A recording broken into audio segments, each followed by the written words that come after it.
After surveillance tape showed a 13-year-old boy being bullied on a Sparta school bus, some have questioned why the driver allegedly did nothing to stop it. News 8's Jenna Traum talked to a bus driver today about why it might be harder than you think. Mike and Lisa, the boy's mother spoke out this week after she says her son was beaten up on a Sparta school bus. After watching surveillance video from inside the bus, she questions why the bus driver didn't take action.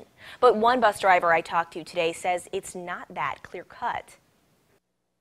At first, Misty Morales didn't want to blame the bus driver after she says kids bullied her son on the ride home from school. I really like the bus driver. I really do. He's a really good guy.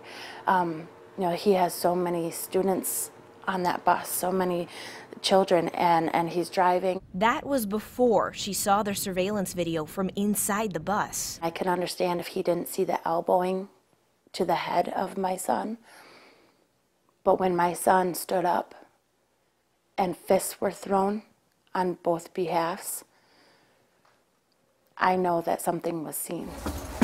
But West Salem school bus driver of 13 years, Tom Saxton, says it can be easy to miss something. We are responsible for two major situations: driving the bus safely and taking care of the 70-plus kids that's sitting behind me. His attention is divided in a big way. Driving on snowy residential roads, navigating through traffic, and looking out for pedestrians. It can be hard to keep an eye on kids' behavior. You can't be looking in that mirror too much because you need to be looking out the front windshield. And even though he's found time to report students for misbehaving on his bus before, he says his #1 priority has to be getting the kids where they need to go. I don't think there's anything that anybody hauls around that's more valuable than what we haul around. It's the kids. Got to get them to school and home safely. Saxton tells me he wishes there were an adult on each bus whose sole responsibility would be to monitor students' behavior so he could focus on the road. He says even though there are some monitors like that on West Salem's pre-K buses, he doubts there would be enough funding to pay for one on every bus.